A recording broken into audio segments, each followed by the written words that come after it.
नमस्कार, मेरा नाम है ओम प्रकाश यादव और आप देख रहे हैं वॉइस ऑफ रिपब्लिक। बिहार में राजस्व कर्मियों की हड़ताल लगभग 1 महीने से जारी है।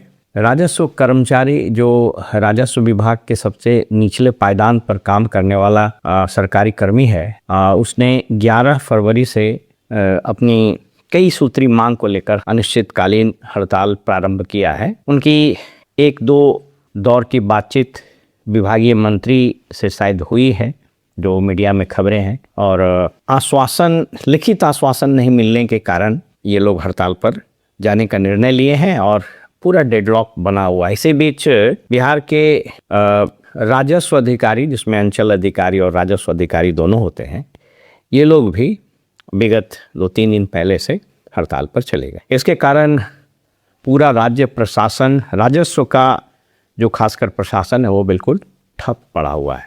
राजस्व अधिकारियों की मुख्य मांग ये है कि जब राजस्व सेवा संवर्ग बना था और इन लोगों का नियमावली बना था, तो उस नियमावली में इन लोगों के प्रमोशनल पोस्ट राजस्व अधिकारी के बाद अंचल अधिकारी और उसके बाद भूमि सुधार उपसमाहर्ता, जिसको हम लोग DCLR बोलते हैं, वो बनाया गया था। और आपको बताते चले कि किसी भी विभाग का जब काडर रोल बनता है तो उसकी 2 जगह से वेटिंग कराई जाती है, यानी सहमति ली जाती है।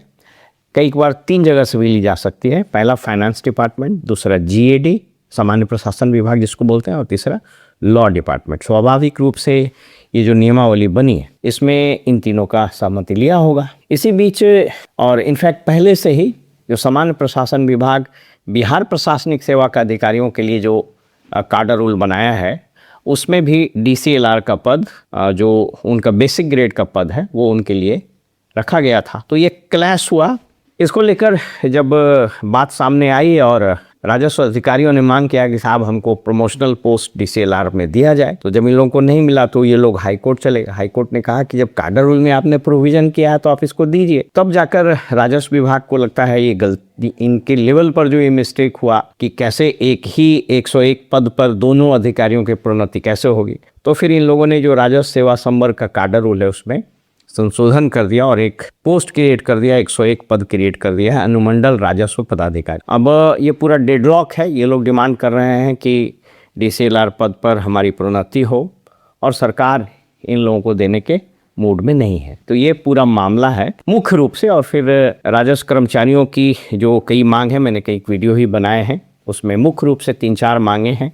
एक मांग तो इन लोगों का ये था कि जो राजस्व कर्मी है, राजस्व कर्मचारी, इनको होम डिस्ट्रिक्ट में इनकी पोस्टिंग हो। इस पर मैंने बताया था कि ये बहुत ही अव्यवहारिक निर्णय सरकार ने लिया है कि राजस्व कर्मचारी को दूरस्थ जिलों में पोस्टिंग की जाती है। सामान्यतः जिस ग्रेड पे में ये है, संभवतः 1900 ग्रेड पे में, अगर मुझे ठीक से याद हो, इस राइडर के साथ बता रहे हैं, तो इन लोग को होम डिस्ट्रिक्ट में होना चाहिए। मैंने कई एक वीडियो में बताया था कि उस वक्त एक मंत्री थे रामसूरत राय, जो संभवतः राजस्व कर्मचारियों के मुंशी के रूप में पहले काम करते थे। वो जब मंत्री बने तो इनको किसी ने सलाह दिया कि CO से उगाही कितना कीजिएगा, 3500 राजस्व कर्मचारी है, इसको भी स्टेट कैडर बना दीजिए तो उगाही में आसानी होगी। उसके बाद उन्होंने संचिका बढ़ाई, फाइल आगे गई कैबिनेट पर जाने के, जब कैबिनेट के स्तर पर जब वो फाइल थी तो उसी में किसी ने CM को शायद समझाया तो फाइल रुक गई। बहरहाल उसके बाद फिर थोड़े बहुत संशोधन के साथ वो नियमावली बन गई। तो पहला डिमांड तो ये है और मुझको लगता है ये बड़ा स्वाभाविक और बड़ा जेन्युइन डिमांड है। मुझको नहीं पता सरकार इसको मानने में क्यों आनाकानी कर रही है। दूसरा है इनके ग्रेड पे में सुधार, मतलब सिपाही से भी कम इन लोगों का ग्रेड पे है, उसमें सुधार का है। इसके अलावा राजस्व कर्मियों के जिम्मे जितने काम हैं, राजस्व का तो काम है ही, अभी सेंसस आ रहा है, इसका भी काम इनके जिम्मे होगा। इसके अलावा SIR हुआ था, वो भी काम है। तो फील्ड लेवल के जितने काम हैं उसमें पंचायत सचिव, राजस्व कर्मचारी, VLW पहले हुआ करता था, मुझे पता नहीं अभी है या नहीं, या इसी तरह के लोग जो हैं उन लोगों को लगाया जाता है, शिक्षक वगैरह। तो लेकिन जो टेक्निकल काम होता है, क्योंकि लैंड से रिलेटेड कोई भी चीज़, जैसे अभी किसानों के लिए किसान का रजिस्ट्रेशन होना है, उसमें भी पूरा ड्राइव चलाया गया, सभी कर्मचारियों को लगाया गया। फिर कुछ जिलों में कलेक्टर ने भी कुछ लोगों को निलंबित किया, हालांकि वो निलंबन का आदेश बहुत ही अव्यवहारिक और बड़ा अजीबोगरीब टाइप का आदेश है। तो मैंने कई बार बताया है कि कलेक्टरों का तो जो हाल है इस राज्य में, भगवान ही मालिक। बहरहाल तो ये कुछ महत्वपूर्ण डिमांड है इनके।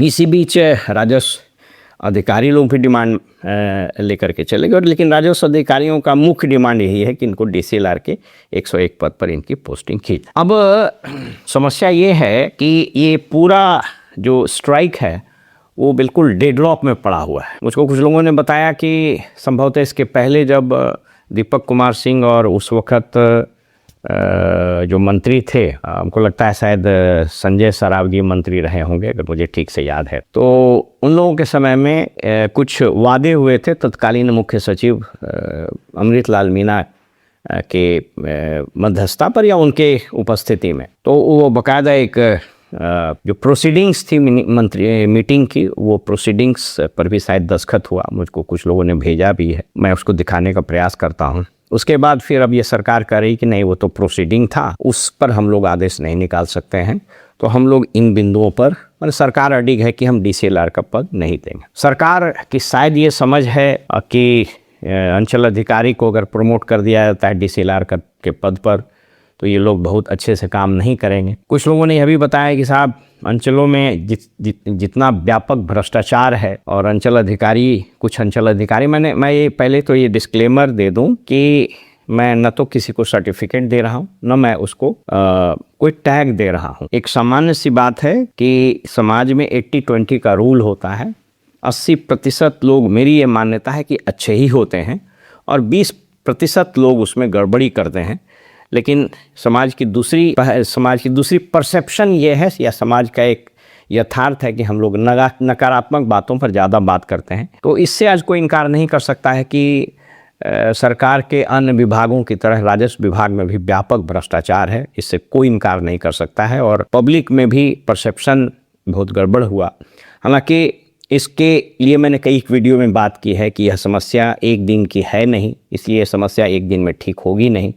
दूसरी चीज़, भ्रष्टाचार के बारे में हमेशा याद रखिए कि भ्रष्टाचार गंगोत्री की तरह है, नदी की तरह है, और नदी हमेशा हाई एल्टीट्यूड से लो एल्टीट्यूड, ऊंचाई से नीचे ढलान पर वो बहती है। तो जिस तरीके से लास्ट 20 वर्षों में, 15-20 वर्षों में सरकार के स्तर पर, और जब से मुख्यमंत्री का होश हवास गायब हुआ, खास करके 15, 16, 17 वगैरह से, वो भ्रष्टाचार का जो आलम सभी विभागों में है, तो अंचलों में भी है। और जो महान महान मंत्री लोग आए, उसमें एक आध अपर मुख्य सचिव या प्रधान सचिव वगैरह के बारे में भी लोगों ने बताया कि वो अजीब तरह का लोगों ने हरकत किया। मुझको तो बताया कि एक विभाग के अपर मुख्य सचिव थे उस वक्त, वो अंचल अधिकारी पर कार्रवाई को ख़त्म करने के नाम पर उससे 1-2 कट्ठा ज़मीन कहीं लिखवा लिए। हालांकि मेरे पास कोई सबूत नहीं है, जो लोग बताते हैं, जो परसेप्शन है।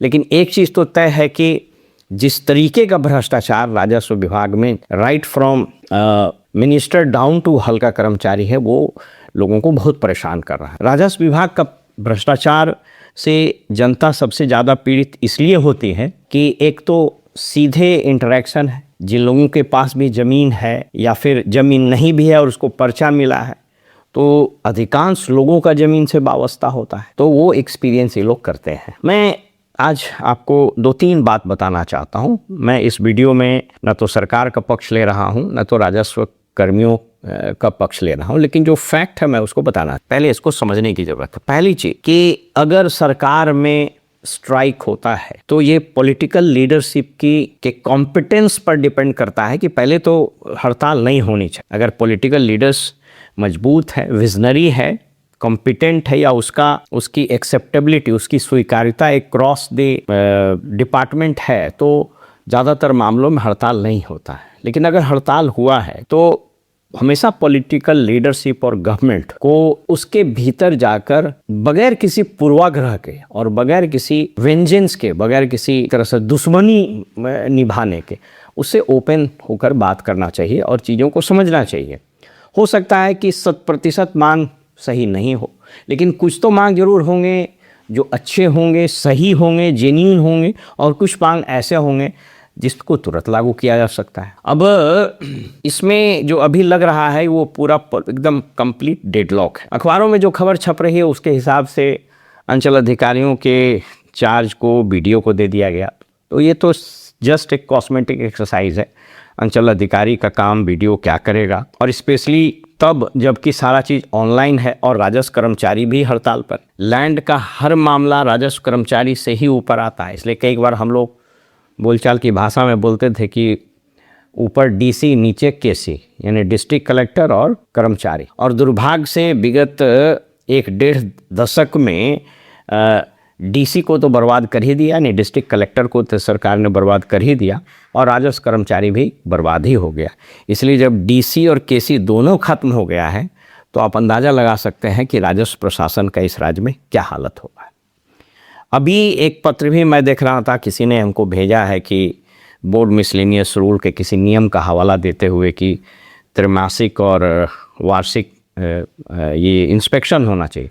इस संबंध में आपको बता दें कि संविधान के अनुच्छेद 309 के तहत जो शक्ति प्रदत्त है सरकार को, उसके तहत ब्रिटिश पीरियड से जब बोर्ड ऑफ रेवेन्यू बना था उस वक्त से, मतलब अगर मुझे ठीक से याद हो तो शायद 1784-85 वगैरह में बोर्ड ऑफ रेवेन्यू बना था, मुझे अगर ठीक से याद हो तो board of revenue time to time जो कलेक्टर्स को, और 1829-30 में जब एसडीओ और डिविजनल कमिश्नर के पोस्ट क्रिएट हुए तो इन तीनों को मिलाकर सबऑर्डिनेट ऑफिसर्स कहा जाता था, और जो कलेक्टर्स, जो बोर्ड ऑफ रेवेन्यू इन लोग को इंस्ट्रक्शंस देता था, उस सभी इंस्ट्रक्शंस को संविधान के अनुच्छेद 309 में कोडिफाई करके बोर्ड मिसलेनियस रूल्स बनाया गया है। तो उसमें अब आप देख के सोच करके देखिए, जब उस नियमावली पर पढ़िएगा तो आपको लगेगा कि पूरे रेवेन्यू एडमिनिस्ट्रेशन को अंग्रेजों ने कितने तरीके से सजाया। अब ये कोई आप पीसमिल में कोई ऑर्डर निकालिएगा तो उससे तो कुछ होगा नहीं।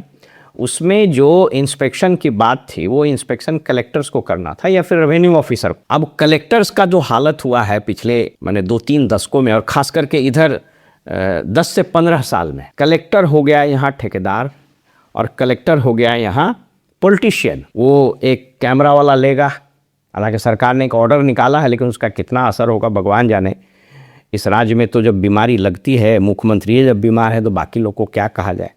तो कलेक्टर जो है एक वीडियो कैमरा वाला को लेगा, मोबाइल वाला को लेगा, और जहाँ जाएगा उसको डांट रहे हैं, उसको फटकार रहे हैं, सबको दबंग बनने का, नायक बनने का, जो इनका अनिल कपूर का जो पिक्चर था, नायक बनने का सबको बीमारी है। तो कलेक्टर को की पोस्टिंग तो बिल्कुल वेसिएटेड हो गई। कलेक्टर को कभी रेवेन्यू का कोई काम नहीं करता। पहले उसको बनाता था एसडीओ, उसमें तो वो थानेदारी करता है, उसमें भी प्योर दरोगा हो जाता है। और अब तो आलम यह है कि एसडीओ से ही पैसा लेना शुरू कर दिया है लोग। तो 99% आईएएस ऑफिसर्स आर करप्ट है, तो वहाँ से पैसा लेना शुरू करता है। उसके बाद वो डीडीसी बन जाता है। तो डीडीसी मतलब सुपर ठेकेदार, वहाँ उसको दलाली का धंधा शुरू, पैसा कमाने का, और गाड़ी और सायरन और बॉडीगार्ड और चैम्बर, ये करो वो करो, उसी में लगा रहता है। उसके बाद फिर उसको बना देता है कलेक्टर। तो कलेक्टरों ने रेवेन्यू एडमिनिस्ट्रेशन को न सिर्फ नेग्लेक्ट किया बल्कि कोई वैकल्पिक व्यवस्था सिस्टम भी इवॉल्व नहीं हो। जितने एडीएम्स थे, एडीएम भी उसी लाइन उसी रंग में रंग है। जब कलेक्टर को फोटो खिंचाने से फुर्सत न, और एक एडीएम कलेक्टर को कुछ बुझाता नहीं है, जो फाइल पर उसको खुद निर्णय लेना है उसको कमेटी बना दी है, सब कमेटी का अध्यक्ष एडीएम साहब, तो दिन भर उसी फाइल में लगे हुए हैं। अनुमंडल में एसडीओ डीसीएलआर में पैसा देकर के पोस्टिंग शुरू हो गई। एक एसडीओ की पोस्टिंग में 50 लाख, 60 लाख, 70 लाख रुपया दे के लोग जा रहे हैं। तो एसडीओ को भी कोई मतलब नहीं रहा। डीसीएलआर का पद भी इस मंत्री ने, 2-3 मंत्री जो लगातार आए उसने बेचा। तो कुल मिला जुला कर रेवेन्यू का सारा काम खत्म। मैं समझता हूँ कि अगर ये जो मंत्री हैं, तो ये मंत्री अब जो दरबार लगा रहे हैं, क्या कर रहे हैं तो समझ में नहीं आता। आजकल तो मंत्री को भी वही बीमारी, कलेक्टर वाला बीमारी। जितना मिनिस्टर है सबका देखिएगा कि फेसबुक पेज है, और वो सब फेसबुक में चमकाते रहता है। सब बेचैन रहता है कि मेरा नरेंद्र मोदी देखा कि नहीं देखा, उसी में लगा रहा। अब आप चेक कर लीजिए, जितना मिनिस्टर है, कहाँ खा रहे हैं, तो कहाँ छठ में गए, कहाँ इफ्तारी किए, कहाँ क्या बोले, उसको पहले फेसबुक पेज में चाहिए। तो सब तो उसी में बेचैन है। इस मंत्री का वही हाल है।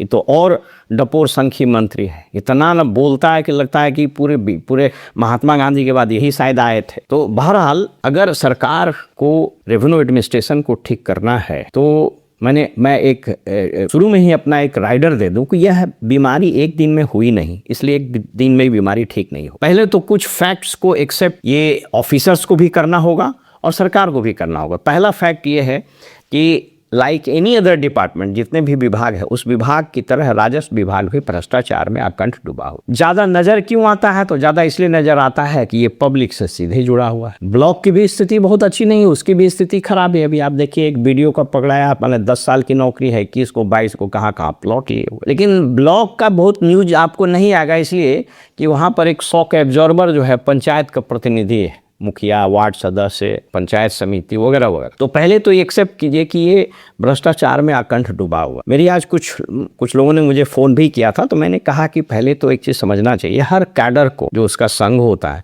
उस संघ में अन्य बातों के अलावा इस बात पर जरूर चर्चा होनी चाहिए कि साहब हम लोग अपने संस्कार को और अपने व्यवहार में बदलाव लाएं, क्योंकि अंततोगत्वा ये सभी लोग लोक सेवक हैं। तो अगर जनता में आपका परसेप्शन खराब हुआ है तो इसके लिए कौन दोषी है? मुझको याद है यूपी में मुलायम सिंह जी के ज़माने में आईएएस एसोसिएशन ने 10 मोस्ट करप्ट आईएएस ऑफिसर्स की एक सूची प्रकाशित कर, उसमें एक तो बिहार में भी आए थे। उस वक्त यूपी के जो मुख्य सचिव हुए थे उनका भी नाम उसमें। पहला तो यह है कि राजस्व सेवा के तमाम कर्मियों और पदाधिकारी जो भी इसमें है, अपने स्तर पर प्यूरिफिकेशन का एक काम करना चाहिए कि अगर आपने अपना जमीर बेच दिया है तो यकीन मानिए कि फिर जनता आपको माफ नहीं करेगी। दूसरा, सरकार को यह एक्सेप्ट करना पड़ेगा कि भ्रष्टाचार गंगोत्री सचिवालय से निकली और वो धीरे धीरे प्रमंडलों में पहुंची, फिर जिलों में पहुंची, फिर अनुमंडल, फिर अंचल और फिर अंततोगत्वा वो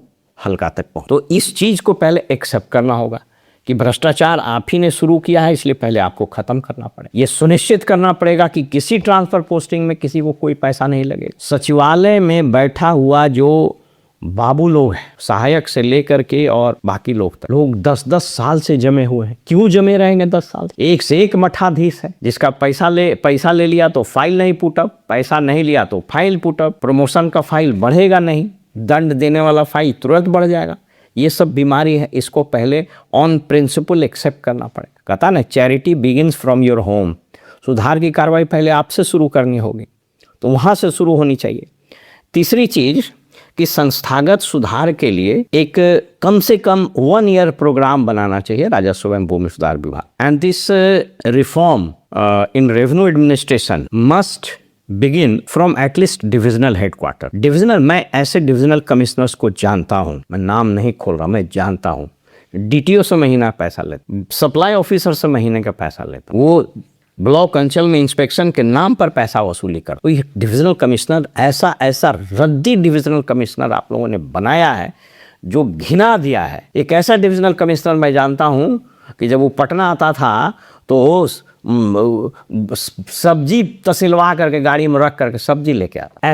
ऐसा नकारा और बेशर्म लोगों को डिविजनल कमिश्नर बनाया गया। तो 1 साल का प्रोग्राम बनाइए और एकदम सेंसिटाइज करिए कि अगर किसी डिविजनल कमिश्नर पर ऐसी शिकायत मिली तो उस पर भी वैसे ही कार्रवाई हो जैसे आप हल्का कर्मचारी और सीओ पर कार्रवाई कर। उसके बाद आइए कलेक्टर को इंटेंसिव ट्रेनिंग दीजिए। मैंने कई बार कहा है, ये कलेक्टरों को तो मतलब मैं वो शब्द का प्रयोग नहीं करना चाहता हूं कि इतने जाहिल लोगों को कलेक्टर आपने बनाया। गंगा पार मिथिलांचल में वो कलेक्टर है, वो दिन भर में 5 गो सूटें बदलता है, कपड़े बदलता है, कभी ये गॉगल्स, कभी वो गॉगल्स, कभी इस एंगल से फोटो खिंचाओ, कभी इस एंगल से।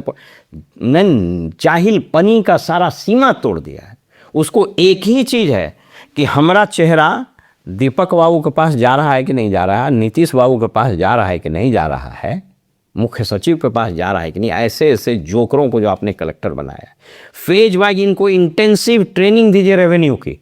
और वो रेवेन्यू ट्रेनिंग अभी जैसे होता है बिपार्ड में, वैसे देने से कुछ नहीं। बिपार्ड आपने बहुत अच्छा बनाया है, इसके लिए आपको बधाई है, लेकिन बिल्डिंग अच्छी बन जाने से गुणवत्तापूर्ण ट्रेनिंग हो जाएगी, इसकी कोई गारंटी नहीं। आपने एआई लैब बना दिया है जरूर बिपार्ड में, लेकिन आप ये सोच करके देखिए नहीं कि रेवेन्यू पढ़ाने वाला कौन है, जो कभी रेवेन्यू का काम नहीं किया। आप किसी सुप्रीम कोर्ट के वकील को लाके पढ़ा दीजिएगा रेवेन्यू, तो थोड़ी होगा। तो इंटेंसिव ट्रेनिंग दीजिए कलेक्टरों को, कम से कम 15 से 20 दिन का फेज वाइज, और वहां से हटाइए। कलेक्टर की पोस्टिंग के पहले, तीसरी चीज, कलेक्टर की पोस्टिंग के पहले मेक श्योर कि that the IAS officers gets posting of ADM revenue कम से कम 3 साल उसको रखिए जिलों में, अन्यथा आप बर्बाद कर चुके हैं रेवेन्यू को। और अगर आप नहीं सुधरा, क्योंकि अभी के जो प्रधान सचिव हैं बहुत मेहनती हैं, शायद ये करना भी चाहते, लेकिन ये उच्च स्तर पर बात करना होगा, इनके लेवल का तो चीज़ है नहीं। तो कलेक्टर को कभी भी पोस्टिंग बिना एडीएम बने नहीं बनाइए, और ये ट्रेनिंग के बाद मेक श्योर कि वो कलेक्टर रेवेन्यू का कोर्ट होल्ड करे, रेवेन्यू का कोर्ट होल्ड करे। आपने देखा है जीरो में कोई कलेक्टर रेवेन्यू का कोई मुझको, मैं एक सीमांचल में एक ज़िले के बारे में वहाँ का एक अफसर हमको बताया, कुछ पूछा कि सर रेवेन्यू में ये समस्या है, ज़रा बताइए। तो हम बोले ये तो तुम्हारा कलेक्टर का काम है जी। तो कहा कि सर कलेक्टर साहब हमको दे दिए हैं कि करके लाइए, तो हम 10 बेसिक चीज़ को समझ में नहीं आता, ऐसे ऐसे जाहिलों को आपने डीएम बनाए। बहरहाल तो वो ट्रेनिंग दीजिए और उसके बाद इंश्योर कीजिए। ये सब जो रोज़ जनता दरबार लगाने का धंधा लगाया है ना, ये सबसे कुछ नहीं। रोज़ भीसीए होते रहता, रोज़ जनते दरबार होते रहता है, रोज़ मुख्यमंत्री जी समृद्धिए करते रहते हैं। अरे महाराज ये सब कुछ होने को है, आपने तो पूरा social, political, legal, administrative fabric को तार तार कर दिया है। और अब तो आप जा रहे हैं, काहे के लिए? बख्श दीजिए ना बिहार को, क्यों सबको पागल बनाए हुए हैं ड्रामा। ये सब यात्रा में पूरा 1 सप्ताह पूरा डिस्ट्रिक्ट एडमिनिस्ट्रेशन तबाह, करना तो कुछ नहीं है, जीविका दीदी पकड़ कर लाना है। बस का अरेंजमेंट कीजिए, जीविका दीदी को लाइए और वहाँ देख लेंगे मंत्री जी, बस चालू हो जाएंगे। 2005 के पहले कुछ था जी, तो सब हम ही ने किए। तो ये सब करने से कुछ नहीं होगा। Somebody has to take the call, और ये जवाबदेही स्टेट के टॉप ब्यूरोक्रेट्स की है। लेकिन अब क्या कहें इसको, वेगो मगही में कहावत है, कापर करूँ सिंगार संयम और आन्हर, किसको कहिएगा। तो बहरहाल मैं थोड़ा विषयांतर हो गया था, तो वो करिए। तीसरा, एडिशनल कलेक्टर रेवेन्यू को कम से कम 1 महीने की ट्रेनिंग दीजिए। अरे मैं बता रहा हूँ ना, केस रिकॉर्ड जो ऑर्डर पास होता है, क्वाज़ी जुडिशियल कोर्ट ये लोग करता है, 80-90% को ऑर्डर नहीं लिखने आता है, लिखने नहीं आता। आप क्या चीज़ ऑनलाइन कर दीजिए।